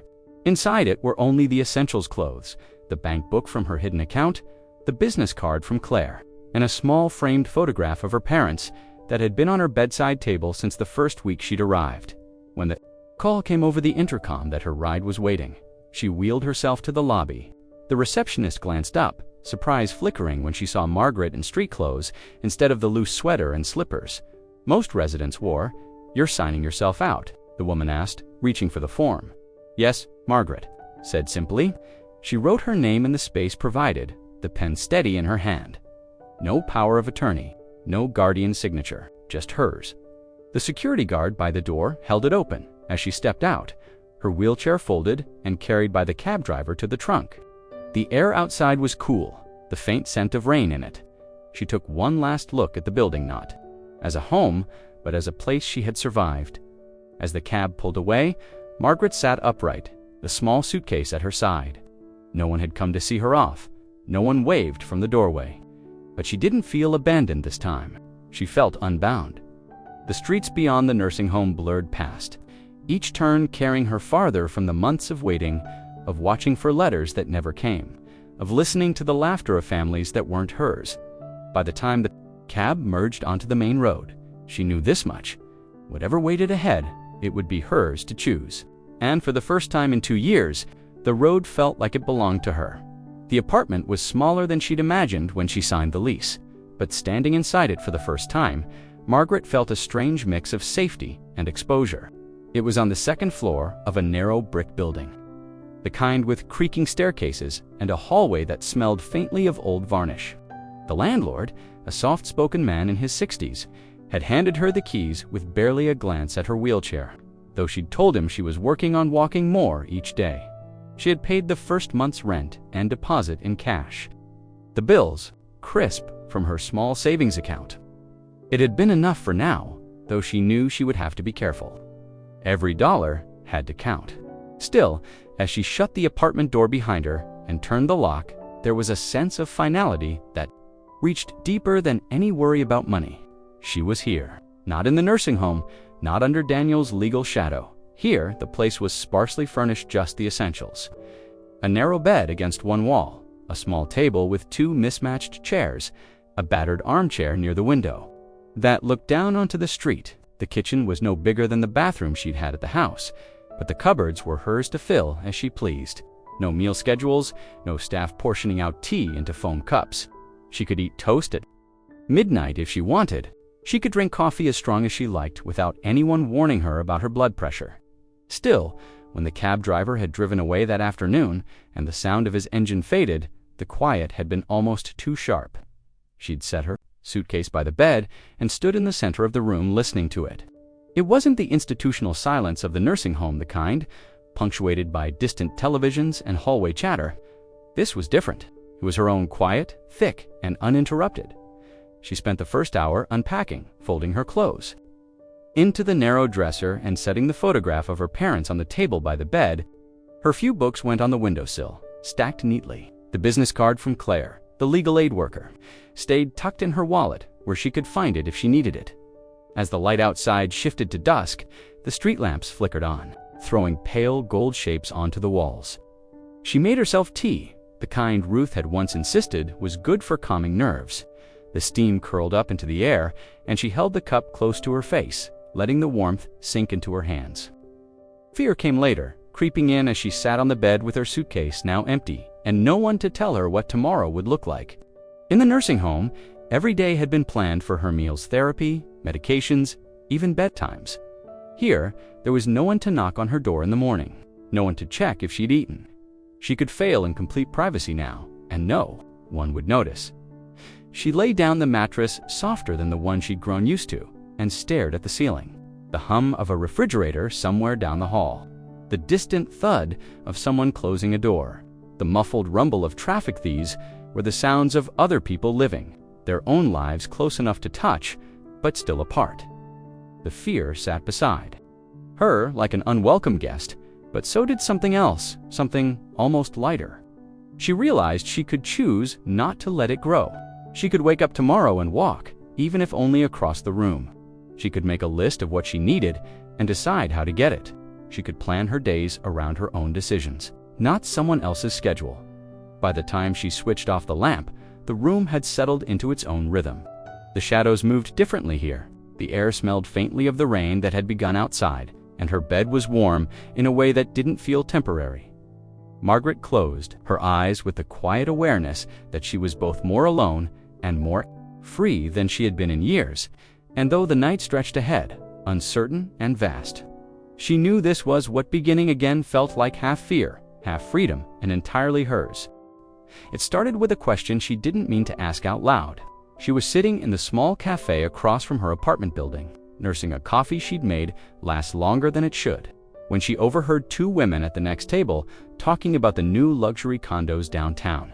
Their conversation was light, mostly about the rooftop pool and the private gym. But one of them mentioned the kind of money it took to live there. The image of Daniel, his tailored suits, the way he used to scan a room as if measuring its worth slipped. Uninvited into her mind, she knew she shouldn't care. She'd walked away, built a space of her own, and promised herself she wouldn't waste energy on wondering where he was or what he was doing. But curiosity, once it took root, had its own way of growing. That night, she sat at her kitchen table, the glow from the street lamp casting long shadows across the floor, and typed his name into a search engine. It took only minutes. There he was, photographs from a charity gala, a business profile updated just weeks earlier, and tucked between them, a mention in a real estate column. Daniel Harrington and companion Leela Trent spotted at the grand opening of the Tower residences. There was a photo too, the kind that wasn't meant to be intrusive, but caught enough. Daniel in a dark suit, smiling in that practiced, shallow way he used at public events, and beside him, a woman at least 20 years younger. Her name Leela was in the caption. She had an easy kind of beauty, the kind that looked like it had been photographed often. Long hair falling in soft waves over one shoulder, a gown that looked custom-fitted, and a hand resting lightly on Daniel's arm, as though she'd always belonged there. Margaret stared at the screen for a long time, not with jealousy exactly, but with a tightening in her chest that was harder to name. This was where he'd gone while she was learning to walk again in the quiet corners of a nursing home. This was what he'd chosen instead of visiting. Instead of answering her letters, she scrolled further, reading about the condo's flatulous windows, concierge service, private elevators. The price of a single month there could have covered half a year of her care. It wasn't just about the luxury, it was about what it meant. Daniel hadn't downsized or retreated after leaving her. He had upgraded, stepped into a life even more polished than the one they'd shared. And he had done it with someone who looked as though she'd never had to think about what it meant to be left behind. The next day, she brought it up quietly. With Claire, the legal aid worker, under the pretense of updating her on her situation. Claire didn't press for details about why she wanted to know, but when Margaret asked if it was possible to confirm a residence through public records, she simply nodded. If it's a purchase, it's public. If it's a lease, sometimes. You can still find it in the building registry. 2 days later, Claire slid a slip of paper across the table during one of their meetings. On it was an address: the Tower Residences, Unit 2304. Margaret folded the paper carefully, tucking it into the notebook she carried. She told herself it was just information, nothing more. But later that night, lying in bed with the city lights filtering through her curtains, she imagined the view from the 23rd floor. She pictured Daniel stepping out onto a balcony with a glass of wine, Lila beside him, both of them looking down on the city as though it were theirs. She didn't know yet what she would do with this knowledge, but it sat in her mind like a locked door. She now had the key, too. For the first time since leaving the nursing home, her thoughts of Daniel weren't clouded by confusion or helplessness. They were clear, sharp, and edged with something closer to resolve. Whatever was waiting behind that door, she intended to see it for herself. The Tower Residences was not the kind of place you could just walk into. The glass-fronted lobby gleamed under recessed lighting, its marble floors polished to a mirror shine. The air smelled faintly of fresh flowers, the kind arranged by someone paid to make them look effortless. Margaret paused outside the revolving doors, the steady hum of traffic behind her, and took a breath. She had rehearsed this walk in her head, planned it around the strength she'd built in therapy. Her cane tapped lightly against the stone as she crossed the threshold. The concierge's desk was positioned directly ahead, a sleek island of polished wood and chrome. Behind it stood a man in his 40s with neatly combed hair and a tie that matched the flowers. His name tag read Victor. He looked up as she approached, his eyes flicking briefly to her cane before settling back on her face. "Good afternoon," he said, with the practiced warmth of someone who greeted dozens of strangers a day. "How can I help you?" Margaret gave him a small smile, the kind that asked for patience rather than demanded it. "I'm looking for Daniel Harrington. I believe he lives here." Victor's expression shifted slightly, not suspicion, exactly, but the guarded neutrality of someone accustomed to protecting residents' privacy. "I'm sorry, ma'am, but I can't confirm or deny." "I know," she interrupted gently. "I'm not asking for his unit number. I need to see him. It's important." He hesitated, eyes dropping briefly to her cane again. There was a flicker of something: curiosity, maybe, or pity. "I take it you're not expected." "No," she said, her voice steady. "But I'm not here to cause trouble. I just need to speak to him." Victor studied her for a moment longer, then glanced toward the elevator bank. "He's a busy man," he said slowly. "Travels often. Hard to catch him in person." Margaret nodded, waiting. Silence stretched between them until he leaned forward slightly, his voice low enough that the sound barely carried. "He's here most weekdays around lunchtime, leaves just after 11, comes back around to Fridays. He tends to leave early and doesn't return until late." The words hung in the air like an unspoken agreement. She didn't ask how he knew she wasn't a reporter or someone with bad intentions. Maybe it was the way she leaned lightly on the cane or the tired steadiness in her gaze. Whatever the reason, Victor didn't press her for an explanation, and she didn't offer one. "Thank you," she said, meaning it. He straightened his professional mask, sliding back into place. "I can't promise you'll catch him, but if you do keep the conversation short, he doesn't linger in the lobby." Margaret gave a faint smile. "I'll keep that in mind." She turned toward the seating area near the windows, settling into a low armchair with her bag beside her. There, she could see both the elevator doors and the street outside. Victor didn't look at her again, but she caught the smallest nod as someone walked past the desk. She stayed for half an hour before leaving, her legs beginning to tire. The visit hadn't been about confronting Daniel, yet had been reconnaissance. Knowing when he came and went gave her something concrete to hold on to. That night, in her apartment, she wrote the schedule down in her notebook, the neat block letters underlining the certainty she now had. For weeks, she had been gathering fragments of his life, piecing together the shape of it from scraps of information. Now she had a point of entry.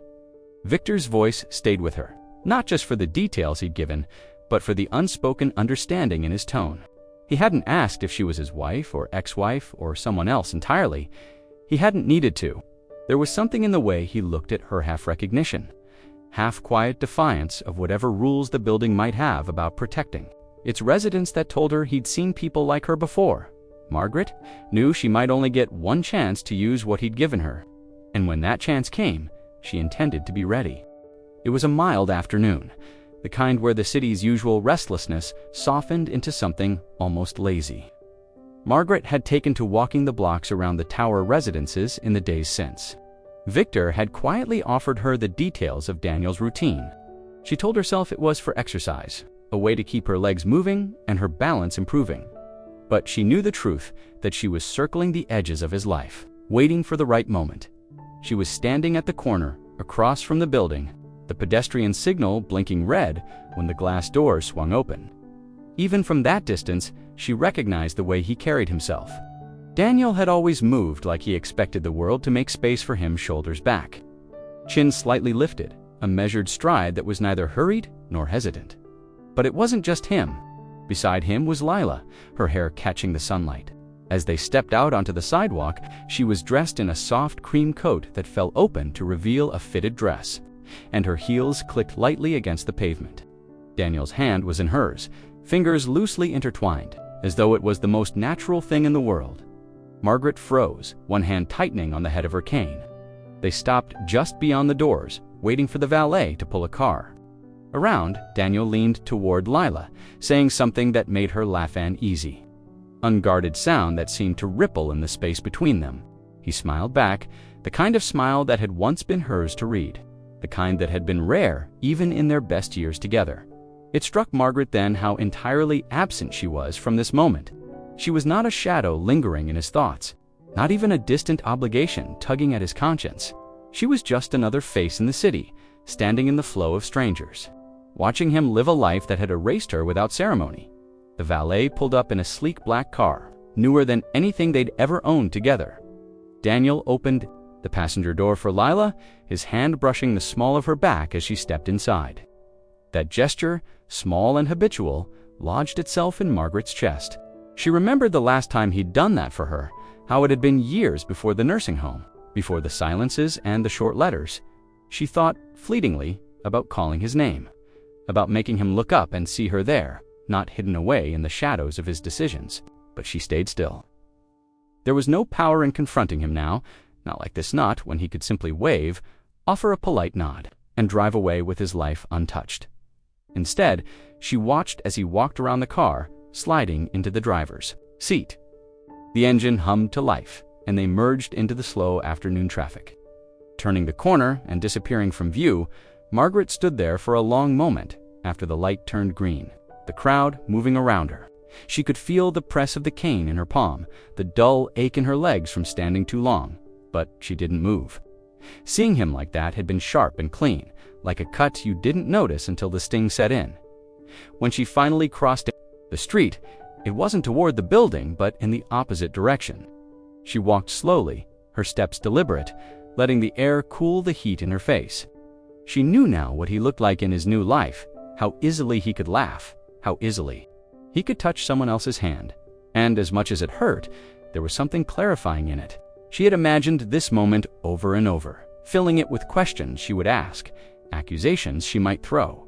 But the truth was, he had already answered her without a word. She had seen enough to know exactly where she stood in his world. Difference now was that she also knew she didn't have to stay there.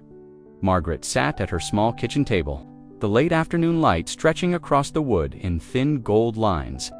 The notebook lay open in front of her, its pages filled with the careful notes she'd taken over the last few weeks, Daniel's comings and goings, the rhythm of his life as she had observed it from a distance. Seeing him with Lila had burned away any lingering haze of uncertainty. She didn't want a chance encounter on the street, where he could brush her off or pretend. She was nothing more than a passing inconvenience. No, she wanted him to have no choice, but to face her. It was not about drama or spectacle. She had no desire to cause a scene in his pristine lobby or shout in front of Lila. What she wanted was far more personal, a moment where he would have to stand in the doorway and look directly at the woman he had left behind. She wanted to watch the flicker of recognition in his eyes, the break in his polished composure when her presence forced its way into the life he had built without her. Margaret thought about the times he returned to the tower residences. According to Victor's schedule, the lunch hours were predictable, but they felt too exposed. Residents and staff came and went. Deliveries arrived, and the sidewalk stayed busy.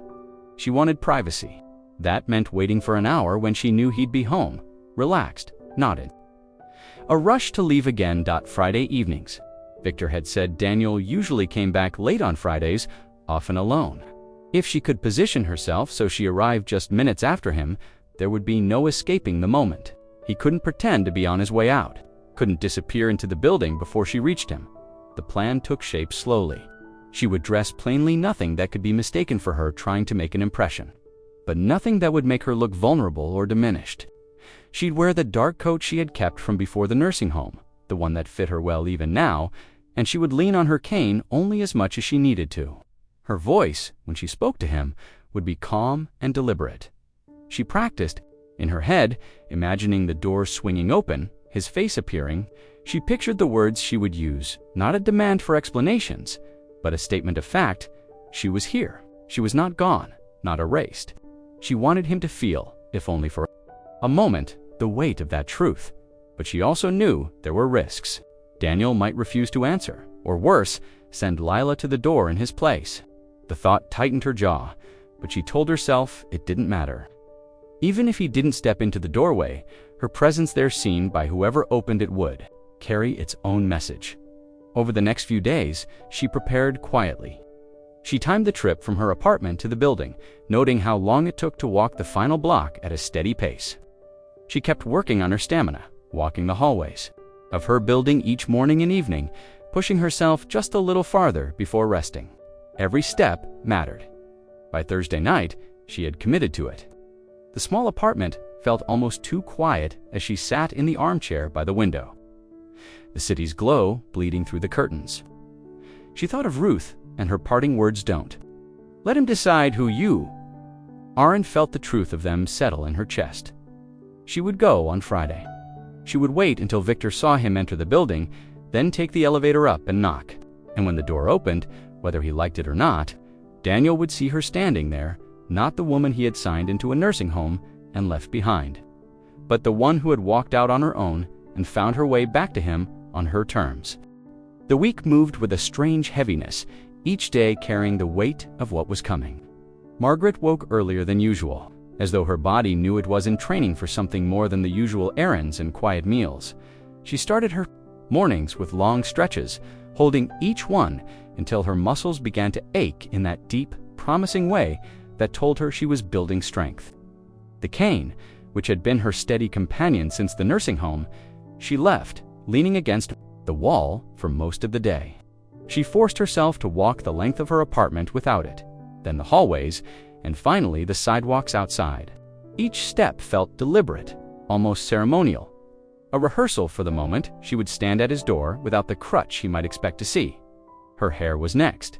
She made an appointment at a small salon a few blocks away, a place she'd passed dozens of times but never entered. The stylist, a young woman with quick hands and an easy smile, asked how she wanted it. Margaret thought about saying something vague, just tidy it up. But instead she found herself describing the way she used to wear it when she and Daniel were first married, soft layers that framed her face. The stylist nodded, her scissors moving with quiet confidence. When Margaret saw herself in the mirror afterward, she was startled not by how much younger she looked. In a small box at the back of her dresser drawer, tucked beneath folded scarves, a gold chain with a single teardrop-shaped pendant. It had been one of the first gifts Daniel ever gave her. She remembered the day-on anniversary dinner in a small French restaurant, the two of them laughing over a bottle of wine, the world still feeling full of possibility. She had not worn it in years, as she fastened it around her neck in front. Of the mirror, she studied the way it lay against her collarbone. It was not a symbol of him anymore, she decided, but of the life she had lived, the history that could not be erased simply because he had chosen to move on. Margaret spent evenings in quiet preparation. She went through her clothes, choosing and discarding outfits until she settled on one that balanced simplicity with Antonana-tailored blouse in a deep shade of green that brought out the color in her eyes, paired with black trousers that fit well without constricting her movement. Shoes with a low heel, comfortable but elegant enough to carry her without hesitation. She didn't tell anyone exactly what she was planning. Claire, the legal aid worker, noticed her walking without the cane and raised an eyebrow. But Margaret only smiled and said she'd been feeling stronger lately. In truth, every choice she made that week was part of building herself into the figure she wanted Daniel to see when he opened that door. On the third day, she took a slow walk past the tower residences, watching the rhythm of people entering and leaving. The air was cool, carrying the scent of rain from earlier in the morning. She imagined herself walking through those glass doors, not as someone visiting, but as someone with a reason to be there. Her pulse quickened at the thought, not from fear, but from a sharp, quiet anticipation. By the sixth day, she felt the shift inside her. Her steps were surer, her reflection steadier. She could see the outline of the moment taking shape, the knock, the pause, the sound of the latch turning. The image of his face when he saw her had played through her mind so many times it felt almost tangible. She didn't know what words would come first, or if any would be necessary. The point was to be there, undeniable and unshaken. The night before, she laid everything out, the clothes, the shoes, the necklace, even the small leather bag she would carry.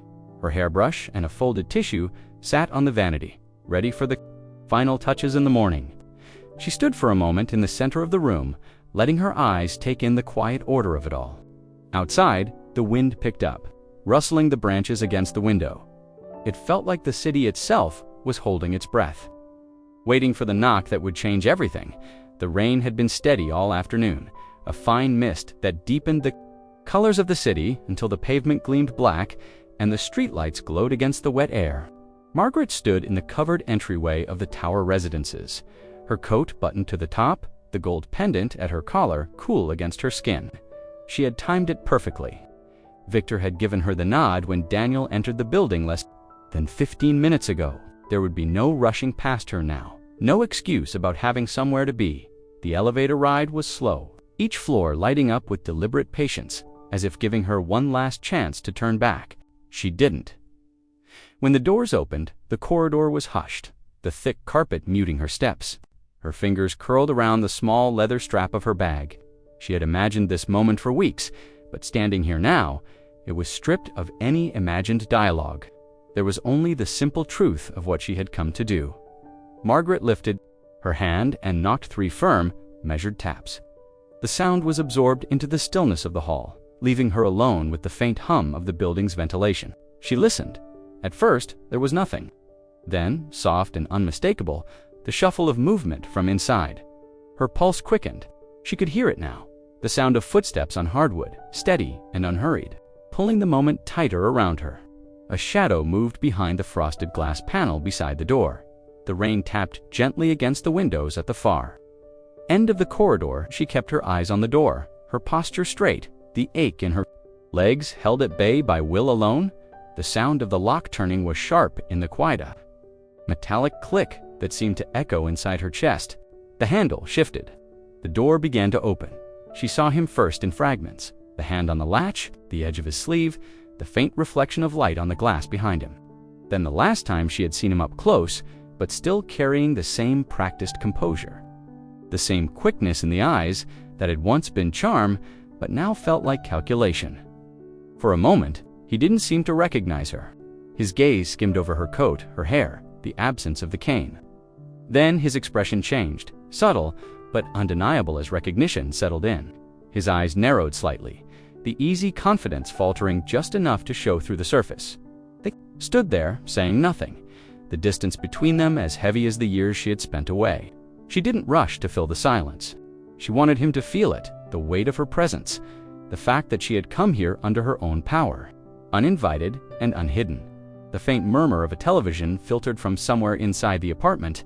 The smell of his cologne drifted out into the hallway, familiar enough to bring with it a rush of old images she quickly pushed aside. "Margaret," he said at last, her name. His voice was steady, but there was a thin edge to it, like a man caught off guard and unwilling to show it. She didn't move. She let his name for her hang in the space between them, answering only with the quiet certainty of her gaze. The rain outside continued its soft percussion, a muted soundtrack to the moment neither of them could undo. She had knocked, and he had opened the door. Whatever came next, that truth was now fixed in both their lives. For a long, unbroken second, Daniel didn't move. His expression had settled into something caught between disbelief and calculation. His eyes searched her face, as if looking for weakness or hesitation, but she stood still, her spine straight, her chin level. The light from the hallway fell across him, sharpening the lines around his mouth. The slight furrow between his brows dot behind him. The sound of footsteps on hardwood approached, lighter, quicker than his. A voice followed, soft but edged with curiosity. "Who is it?" Leela's silhouette came into view just past his shoulder, the pale sleeve of her blouse visible in the gap between them. She leaned slightly to see past him, her presence tightening, the air in the doorway. Margaret didn't look at her. Her eyes stayed on Daniel, not letting the moment shift into something smaller or diluted. "We need to talk," she said, the words deliberate, each one landing with the weight of everything that had brought her here. Her voice wasn't raised, but it carried a steadiness that surprised even her. Daniel's jaw tightened. He glanced, briefly over his shoulder, toward Leela, then back at Margaret. For a moment, she thought he might close the door without another word, but his hand stayed on the edge, fingers pressing lightly into the wood, stretched thin by the years of absence and the suddenness of her return. Lila's voice came again, closer now. "Daniel." The single word carried a hint of something unease, perhaps, or the subtle claim of someone who believed they knew the whole of a man. Margaret shifted her weight, her legs steady beneath her, his focus entirely on the fact that she was here, that she had crossed the invisible line he had drawn when he signed her into that nursing home and walked. "Now isn't a good time." The words were smooth, practiced, the kind he might use with a business associate rather than the woman who had once shared his life. Margaret didn't flinch. "It's the only time I'm giving you," she replied, her tone even. She could feel her pulse in her temples, but outwardly she was calm, her hands still at her sides. Daniel exhaled slowly, the faintest shake of his head betraying his frustration. He stepped back half a pace, as if weighing whether to let her inside. Lila lingered behind him, her presence a quiet pressure in the background. Margaret didn't need to see the rest of the apartment to imagine its polished surfaces, the subtle scent of expensive candles, the curated comfort of a place that had never known her presence. But she wasn't here to measure herself against the life he had built. She was here to look him in the eye, in his own doorway, and remind him that she still existed beyond the confines he had left her in. The hallway around them seemed to narrow, the muted hum of the building fading beneath the sharper awareness of breath, posture, and the space between their eyes. Rain tapped softly against the windows somewhere beyond the door, a steady rhythm that felt almost like a clock, marking the seconds he took to decide. Leela's voice broke the moment again. "Do you want me to?" she began, but Daniel cut her off with a quick, quiet, "It's fine." He didn't look at her. When his gaze returned to Margaret, there was something harder in it. A flicker of the man who had once been able to dismantle an argument without raising his voice. But she saw something else, too, on edge of uncertainty. The faint recognition that her presence here was not an accident or a plea, but an act of will. "We need to talk," she said again, softer this time, but with no less intent. And this time, he didn't answer right away. He only stepped back, the door opening wider, the invitation reluctant but real. The look on his face told her everything he hadn't expected her. To get this far, the click of the latch behind her sounded final. The kind of sound that made a room feel sealed off from the rest of the world.